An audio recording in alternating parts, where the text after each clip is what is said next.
Mesdames et messieurs, bonjour à toutes et à tous. Bienvenue sur un nouvel épisode. Aujourd'hui, nous allons démarrer une nouvelle série et notre message sera intitulé La doctrine du Saint-Esprit. La doctrine du Saint-Esprit, première partie. Ce sera donc avec l'apôtre Michael Orbo. Alors, pour mieux comprendre ce que c'est que la doctrine du Saint-Esprit, nous allons considérer 5 facteurs majeurs. Et le premier facteur que nous allons considérer, c'est la personne du Saint-Esprit. Nous allons considérer ensuite le ministère du Saint-Esprit. Aussi, nous allons considérer les symboles du Saint-Esprit. Nous allons considérer également la profondeur ou les manifestations du Saint-Esprit. Et enfin, nous allons considérer les noms du Saint-Esprit. Et donc, à travers la découverte de tous ces facteurs, tous ces facteurs vont nous donner la révélation et les différentes dimensions du Saint-Esprit. Alors, nous allons démarrer avec la personne du Saint-Esprit. Il est donc important de comprendre que le Saint-Esprit est une personnalité. Nous allons donc utiliser beaucoup d'écritures bibliques afin de comprendre véritablement ce que c'est que la personnalité du Saint-Esprit. Parce qu'il faut savoir que le Saint-Esprit est véritablement une personnalité, parce que certains pensent que le Saint-Esprit est un phénomène qui se produit, ou que le Saint-Esprit est une force qui se manifeste. Beaucoup ne connaissent pas le Saint-Esprit comme étant une personnalité, et c'est la raison pour laquelle beaucoup n'arrivent pas à avoir une communion sérieuse et sincère avec lui. Et beaucoup ne savent pas non plus comment opérer avec le Saint-Esprit. Et donc, par conséquent, ils n'arrivent pas à jouir de tous ses avantages. Ils n'arrivent pas à recevoir tout ce que le Saint-Esprit a à offrir. Déjà, nous savons que le Saint-Esprit est la troisième entité, dans la Trinité. Le Saint-Esprit est la troisième entité dans la Trinité divine, dans la Trinité céleste. Et la réalité du Saint-Esprit, c'est que le Saint-Esprit est équivalent, c'est-à-dire que le Saint-Esprit est égal au Père et au Fils. Le Saint-Esprit est éternel, comme le Père et le Fils. Et il est également coexistant avec le Père et le Fils. Donc, mais aussi, avant de prendre ou de voir le Saint-Esprit comme une personnalité, vous devez savoir avant tout que le Saint-Esprit est Dieu. Nous devons apprendre à avoir une connaissance et une compréhension parfaite, de la divinité et surtout des trois critères ou des trois entités comprises dans la Trinité céleste. Il est écrit dans Romains 1:20, en effet, les perfections invisibles de Dieu, sa puissance éternelle et sa divinité se voient comme à l'œil depuis la création du monde. Quand on les considère dans ces ouvrages, ils sont donc inexcusables. Bon, à utiliser par exemple l'eau, pour définir ou comme exemple pour voir l'existence de la divinité céleste, on sait que l'état de l'eau peut être dur ou liquide ou vapeur. Donc, l'existence de l'eau, suit un principe divin. Selon les principes divins, toute nature qui est vivante, doit avoir deux dimensions. Donc, tout ce que Dieu a créé, tout ce qui doit exister, doit avoir deux dimensions. La première dimension est l'essence de l'existence de cette chose. Ensuite, il y a l'existence, c'est-à-dire l'importance de l'existence de cette chose. Donc, si vous devez interagir avec l'eau, vous allez interagir avec l'eau, soit sous la forme de liquide, soit sous la forme dure, soit sur la forme des pensées ou alors du diable. Quand nous prenons le Père, le Fils et le Saint-Esprit, ils sont la même chose. Mais le Père est différent dans sa nature, le Fils est différent dans sa nature, mais les deux forment une seule entité. Et les deux sont pareils. Dieu est un, mais qui se manifeste en trois différentes personnalités, dont le Saint-Esprit s'ajoute. Le Saint-Esprit est égal au Père, est égal au Fils Il est égal également à l'éternité. Alors, quand on prend la Trinité, le Père n'est pas plus vieux que le Fils n'est pas plus vieux que le Saint-Esprit, et le Saint-Esprit n'est pas plus vieux que les deux non plus. Donc, les trois forment une seule personnalité, puisque les trois coexistent ensemble et pour l'éternité. Donc, les trois ont la nature d'éternité, et les trois agissent, d'accord, se manifestent différemment, mais les trois forment une et une seule personnalité qui est Dieu. Donc, Dieu n'est pas juste un esprit ou de l'air. Dieu est une personnalité. C'est une personnalité que l'on peut connaître. Et je vais vous dire également que il y a 5 attributs, d'accord, qui qualifient tout être de personnalité. Alors, je vais rapidement vous donner ces 5 attributs qui qualifient quelqu'un d'être un être d'être une personnalité, comme on l'a dit, que le Saint-Esprit aussi est une personnalité.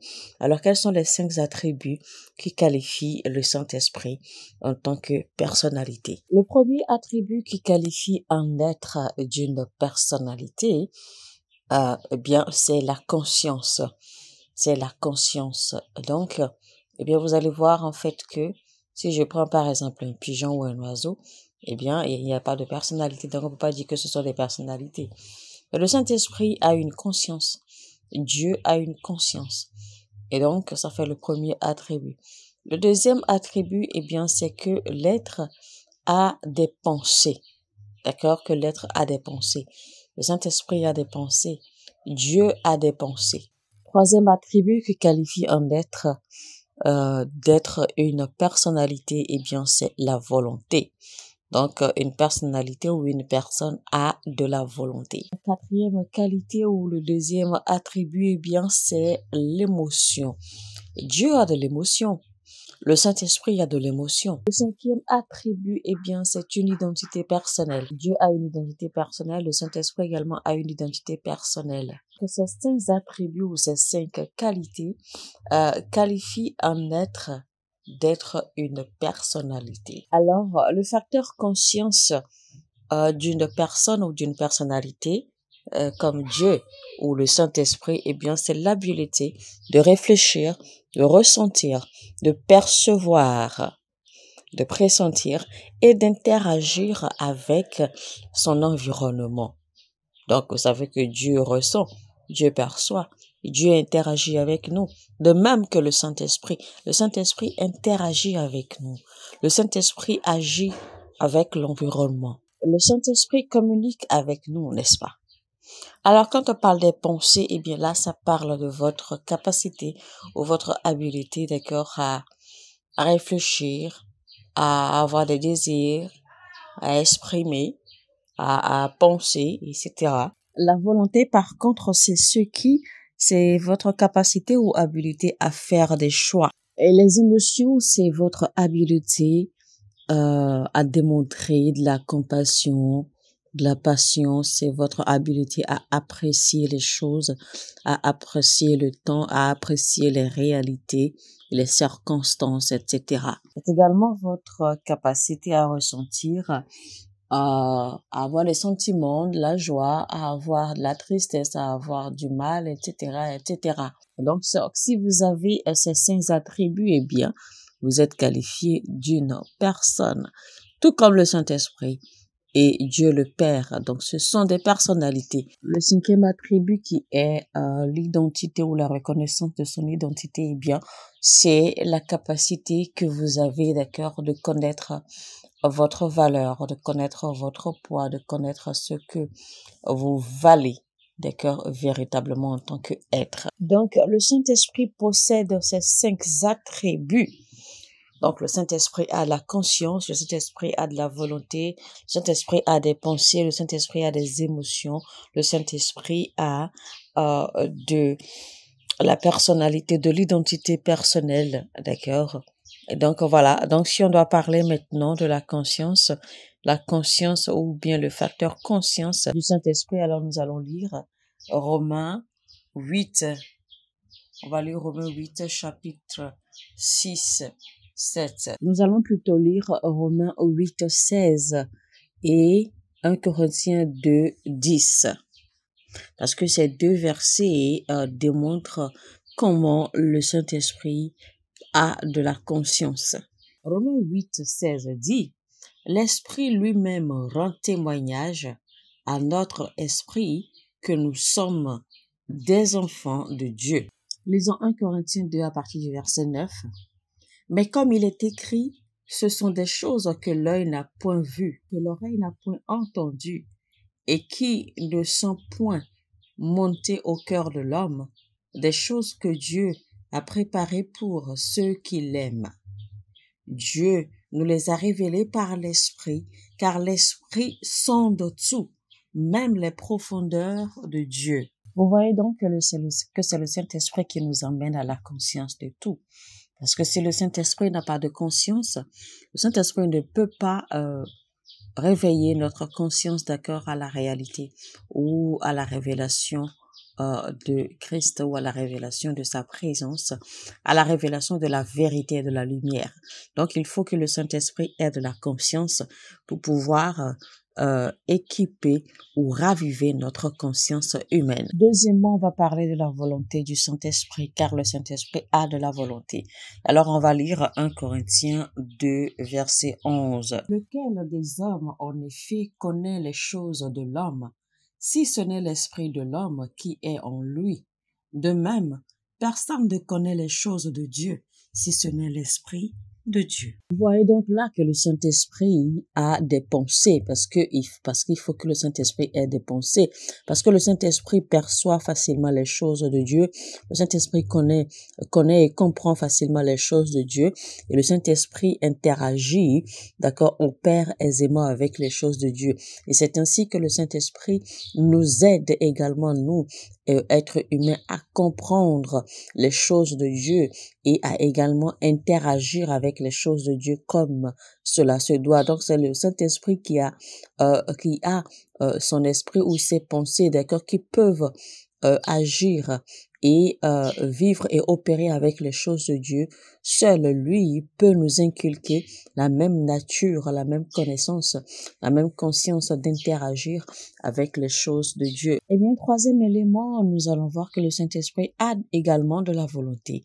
Le Saint-Esprit a de la volonté et c'est ce que nous allons voir dans Jean 16, 13 qui dit « Quand le Consolateur sera venu, l'Esprit de vérité, il vous conduira dans toute la vérité, car il ne parlera pas de lui-même, mais il dira tout ce qu'il aura entendu et il vous annoncera les choses à venir. » Alléluia. Donc, tout cela que le Saint-Esprit va faire, eh bien, il le fera de sa propre volonté. Parce qu'il le fera parce qu'il y a une entente, d'accord, une entente entre Christ et lui, de nous révéler ces choses.